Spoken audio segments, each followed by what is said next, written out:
Welcome to the podcast, Amazing Tales from Off and On Connecticut's Beaten Path. I'm your host, Mike Allen. How do you spell basic? Is it C-A-S-B-I? Well, if you were today's guest, that just might be how you put it into the daily Jumble word puzzle to try to fool the rest of us by scrambling around the letters. Our guest today is David L. Hoyt.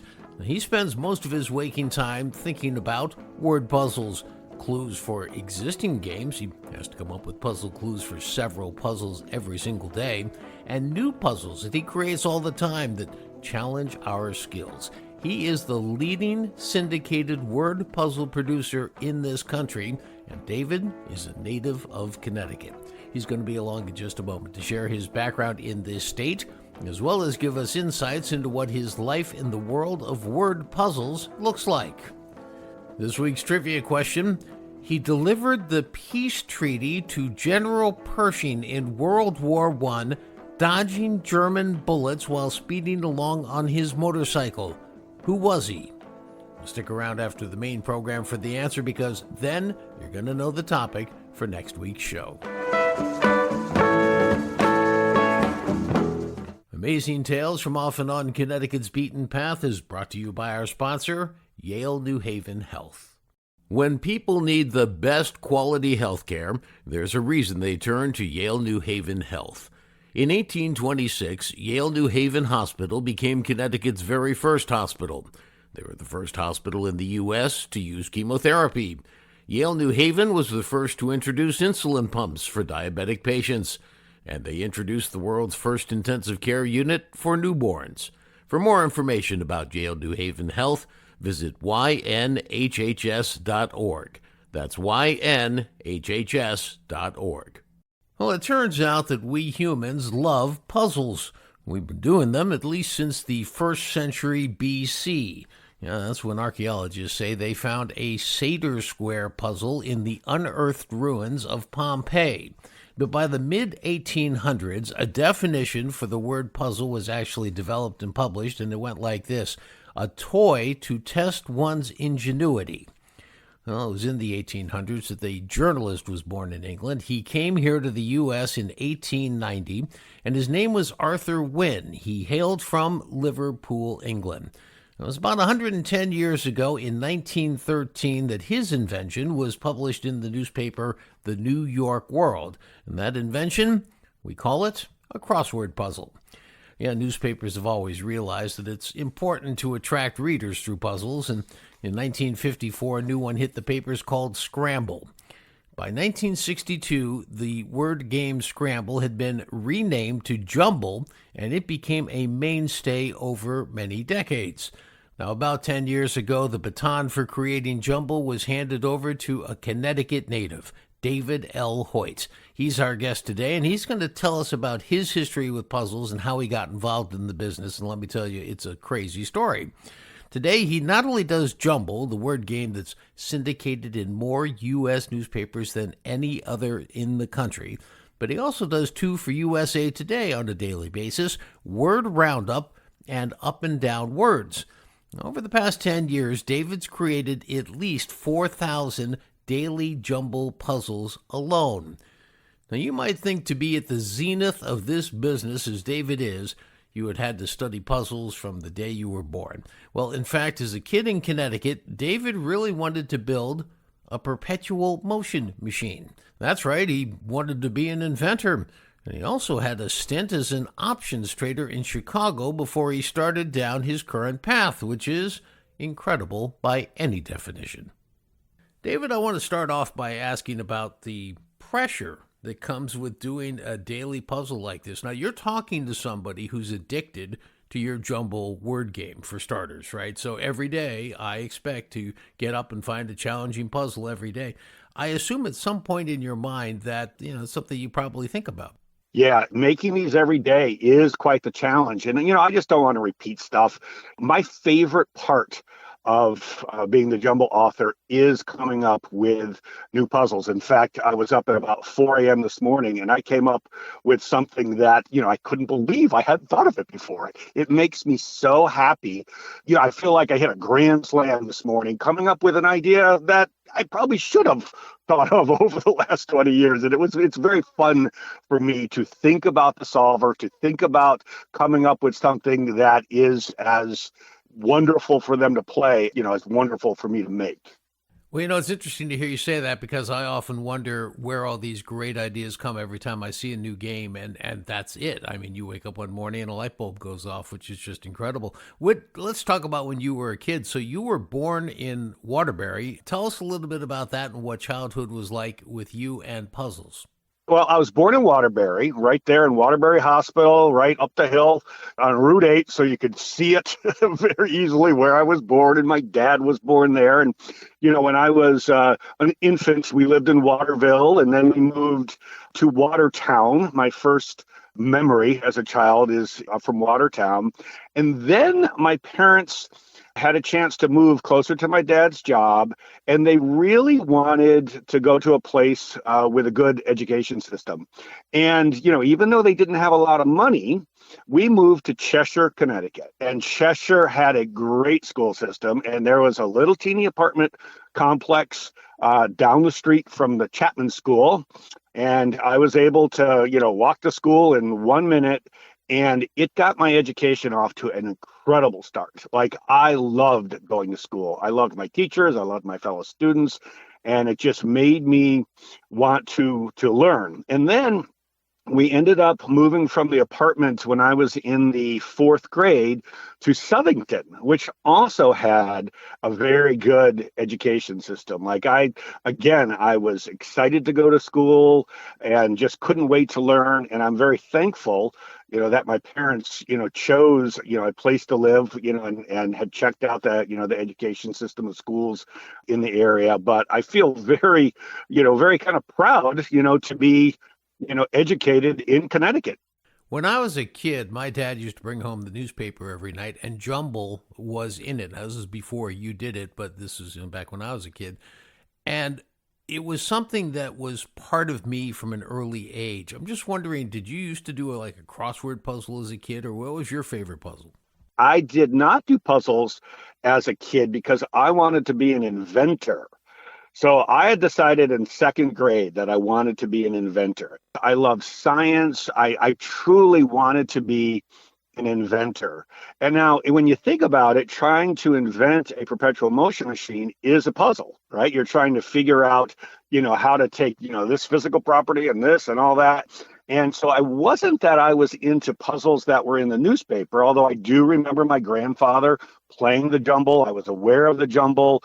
But my passion was more science-oriented puzzles. I used to think about the moon falling toward the earth and the earth getting out of the way. And I completely had a respect for puzzles, but my type of puzzle was, more on the inventing side. Well, that makes a lot of sense, actually. When you look at the history of puzzles, it was, I think, the 1890s in Liverpool, England, when a guy named Arthur Wynne, who was actually a journalist, put together what's credited as the first crossword puzzle. I'm just wondering, did you ever study him? Did you ever study puzzles in school, or how'd you get into this? No. So what happened was, throughout my whole life, I wanted to be an inventor. So after living in Southington, we ended up moving to Florida. And then I ended up moving to Chicago as a young adult. And I worked on the Chicago Board Options Exchange. And there was a guy in the IBM pit, in the options pit, who had invested in a company in Chicago that invented and licensed games. And they had just licensed a game to Hasbro, and I was friends with him.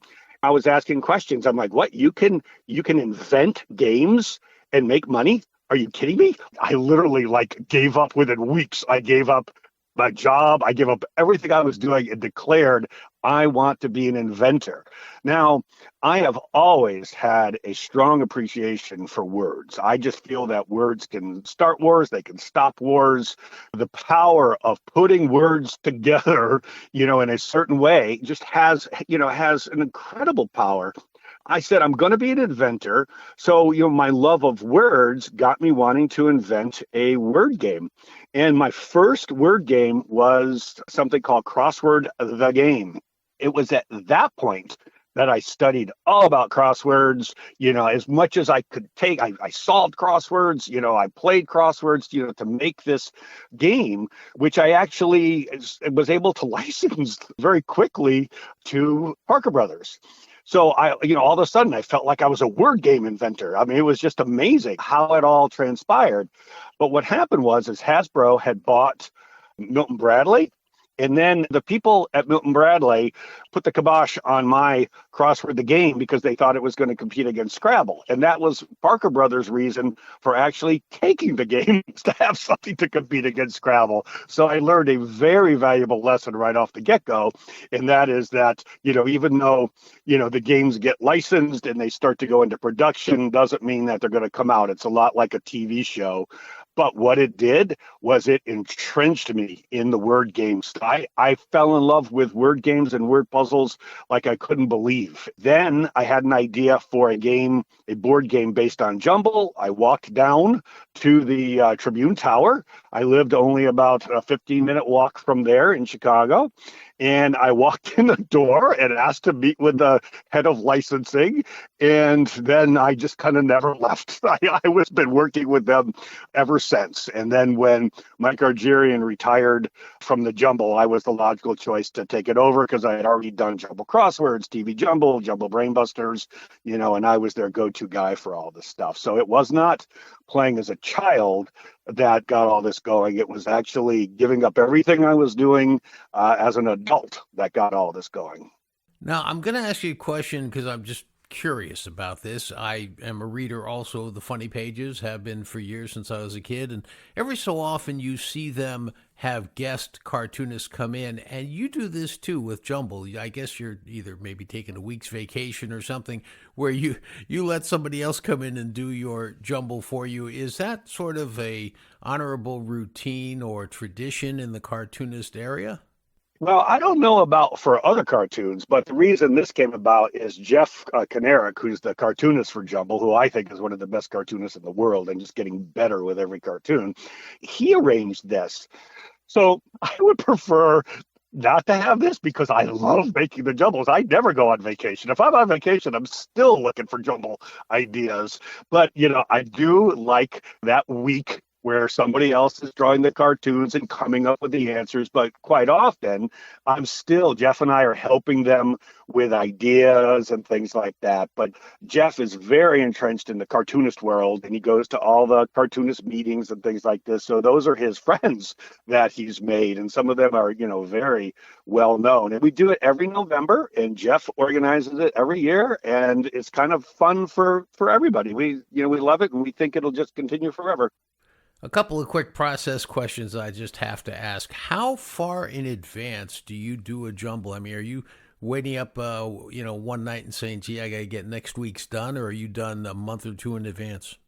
So this is actually standard in the industry. It's 6 weeks, and so that's for cartoons, that's for everything.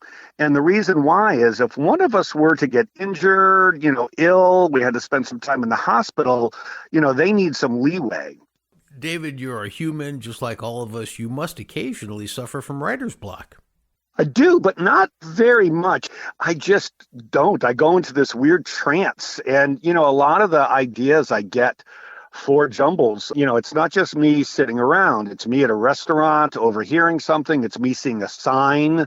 There's a Jumble that Jeff and I turned in today that its origin was a daily specials sign at a breakfast restaurant. And I thought, this would make a great puzzle. So, I have the world helping me, and I obviously could ask for help because every day I get somebody wanting to submit, an idea, and I have the standard email that I send back. I'm so sorry, but for legal reasons, we're not allowed to take outside submissions. But the truth is, that is true, but the reality of it is, coming up with the puns is so energizing for me. And if I were just having to come up with words to go with other people's, puns and all that, it would seem like a job. I don't want it to seem like a job.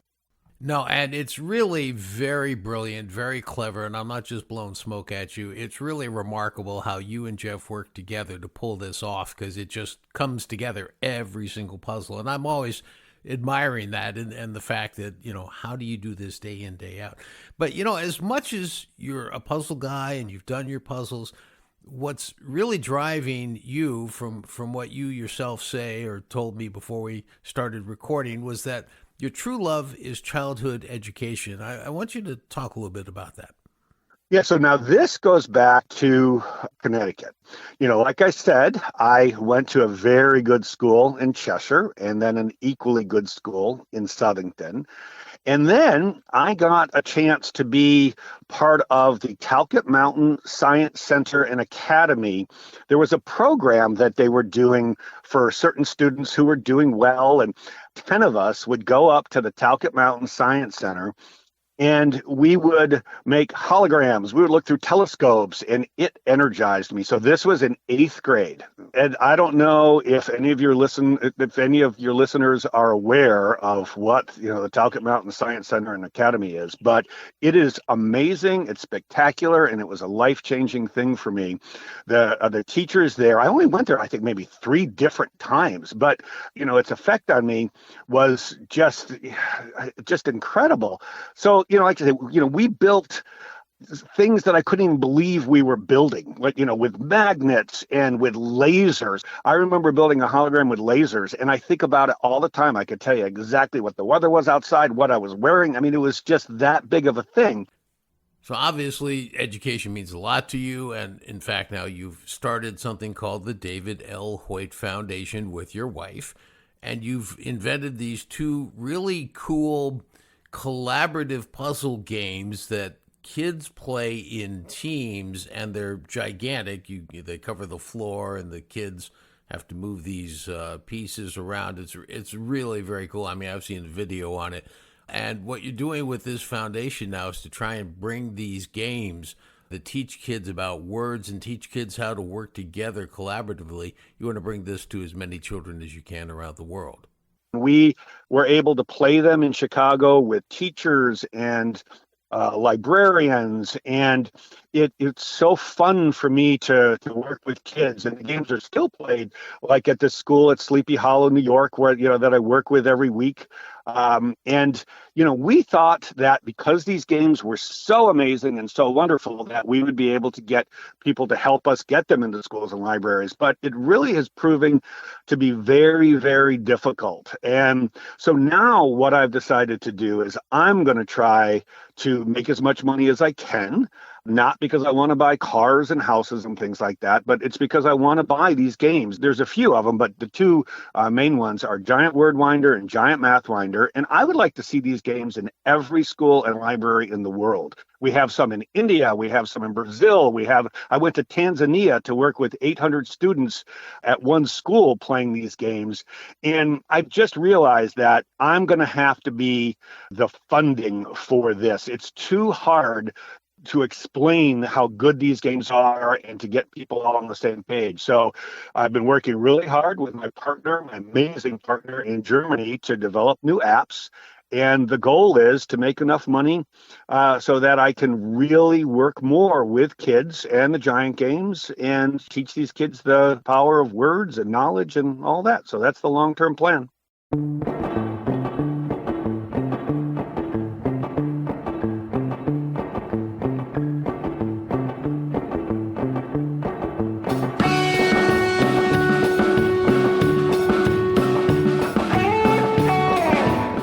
That wraps up this episode of Amazing Tales from Off and On Connecticut's Beaten Path.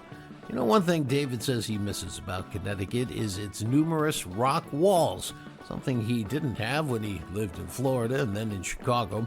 But now in his Seattle area home, he's had a few truckloads of granite shipped there from Mount Rainier, and he's built his own stone wall.